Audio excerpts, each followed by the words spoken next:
I'm here with the forecast for the week of January 1st, 2024. Now, that's a Monday, and usually I begin the forecasts with Sunday, but I kind of feel that the week begins more on Monday than Sunday. Sunday's kind of an in-between day. We could get into a big philosophical discussion about it. It would be interesting, but we're not going to do it.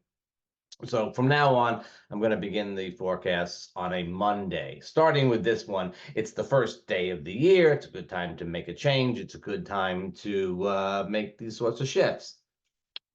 Well, maybe. Anyways, if you're watching this before 12 p.m. Eastern Time on Saturday the 30th, then you can join me live for the January forecast at that time. That'll be on the YouTube Live. You can see that if you're subscribed, you'll get the notification for it. If not, just come to the channel and I'll be here. 12 o'clock Eastern, noon Eastern, 9 a.m. It's early Pacific. That would be 5 p.m. Greenwich. So, I'd love to see you for that. We can answer questions and things. Now, some of you may also be saying, some of you are saying, when is he going to get to the forecast? But other than that, some of you may be saying, what about that 2024 forecast, that little highlight reel of 2024? Wasn't that supposed to come out sometime around Wednesday, the 27th? Yeah, it was. You're right. It didn't. Okay, we're all happy? It didn't happen. It'll come out next week. It'll come out right around January 3rd, I suppose. The idea was that Mercury is retrograde, and have too many videos coming out in the same week. And if you don't like those excuses, I have others. All right, let's dive into this. January 1st. Okay, so we begin the year and we begin the week and we begin the month coming off of Jupiter's station to go direct on December 30th, Saturday, December 30th, the self-same day of the live broadcast there. And that sort of fills us with a bit of optimism. We're still feeling that Jupiter station. This is Friday, Saturday, Sunday, Monday. We're still feeling that optimism, that can do, the faith in the future kind of thing that we associate with Jupiter. It's a general sort of we can do it kind of energy. Pretty good. Jupiter stationed to go direct at the same degree as the eclipse we had this fall. And so it may have triggered things going back to, let's say, October, but we'll have to see about that. We'll decode that later on. Now, another thing that happens is that we get to the first itself and Mercury stations to go direct at ending his retrograde. That happens rather late Eastern time. It happens rather late on the first, but it is something that happens on the very first day of the year. Now, remember, Mercury is going to be going direct, and that's good. We have a video on Mercury retrograde. If you don't fully understand it, you can go scroll down on the videos and see about Mercury retrograde. But Mercury is going to be going direct, and that's good. But right around the station times, right around, let's say, the 31st, the 1st, the 2nd, tends to be the time when we get the most dramatic effects of the retrograde, right? So it's not like the retrograde is over on January 1st or even January 2nd. In fact, we're looking probably out way past the 8th before we really get clear of things. But that's next week's forecast. Still in all. So we do have Mercury stationing. So, right around the 1st, it's the big Sunday of the year. It falls on a Monday this year, but it's the big Sunday of the year. Not much happens. You lay around, you watch the marathons on television and, maybe get some Chinese food or eat leftovers, something along those lines. Great way to spend the day. It's a great way to spend Mercury retrograde day too. So think about that as being, let's call it, your strategy for the first. Another thing happens on the 1st that is worth noting, and that is Venus. She has moved into Sagittarius. She finally got out of Scorpio. She said goodbye to Pluto with a little sextile as she left Scorpio. And she moved into Sagittarius, where she's much more happy, much more upbeat, much more outgoing, much more fun oriented, should help New Year's Eve kind of celebrations and things like that. And then the first aspect she makes is a square to Saturn. Now, Venus and Saturn get along pretty well, actually. Saturn loves Venus's sign of Libra. It's like his favorite.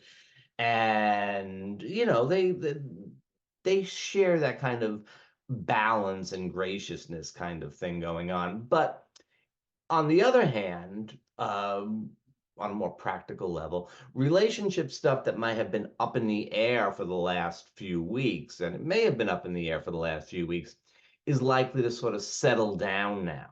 Right? This is the kind of, there's a lot of possibilities, there's a lot of things going on. I think, Venus in Scorpio is looking for some intensity and looking for some bottom line answers. And Saturn can provide some bottom line answers. But looking at the other side of things, Saturn can also just damp things down and sort of get us to, I want to say, almost like push back against the entire idea. It's like, okay, it's not such a big deal. We have to remember that there's other things going on. Saturn's in Pisces, sort of saying, what's the, let's take a more spiritual approach to things. So Venusian matters, which would include romance and relationship, those being separate things, of course. Um, Potentially also finances. This is something that we might look at with Venus in Sagittarius. We might be getting a little bit more of an upbeat kind of feel about, the way the economy is going, the markets might react and so on. And then hit Saturn right away. It's sort of, it's a curb your enthusiasm kind of, that's a great show. It's a curb your enthusiasm kind of aspect. So we'll be getting a little bit of that. Again, first day of the year, we just keep our expectations in check a little bit. Now, on the 4th, Mars, the cosmic warrior, will leave Sagittarius, where he's a little bit of a crusader. Mars in Sagittarius, Mars is the cosmic warrior. Sagittarius is all about belief systems. And so Mars in Sagittarius is ready to go off and fight for the cause or fight for the beliefs and so on. Really, like, it's been there for like the last 8 weeks or so, 8 or 10 weeks. The last thing we need is Mars in Sagittarius at this point in time. Saturn tried to slow him down a little bit. Everybody tried to put the brakes on a little bit, but not much luck. Now he's going to go into Capricorn. Mars is very happy in Capricorn, and that's Saturn's sign, and we should all be kind of happy about it too. It's directed energy. This is what we're doing. We're looking at directed energy as Mars goes into Capricorn. And Mars's first aspect in the sign is going to be a sextile to Saturn. So if we were kind of like going off in a sort of scattered way for a while, remember December, just December, late November and December, it was very Neptunian time, lots of uncertainty, not really good for practical matters. Fun time if you let it be, all kinds of things you can do. Creativity, meditation, all of that stuff goes along just fine last month or so, but not really great for practical stuff. And Mars in Sagittarius was a big part of that, especially at the collective level, but, in our own lives too. Mars in a dual sign, we could be a little scattered. In fact, right before the 4th, when we look at the 2nd and the 3rd, Mars at the very end of Sagittarius, we might be more scattered. We might see people going, a little bit further off on their crusades and things like that. But Mars gets into Capricorn, starts heading towards that sextile to Saturn. It's productive kind of energy. Now we're not trying to multitask. We begin the year, again, we're beginning the year with focused energy. Mercury's finally going direct. Mars is in a sign where we can channel his energy, or he can channel our energy, depending on how you look at it. It's a new sort of feeling. So I've been saying for months that as 2023 ended, we're kind of in a bit of a holding pattern. Stuff isn't really going on.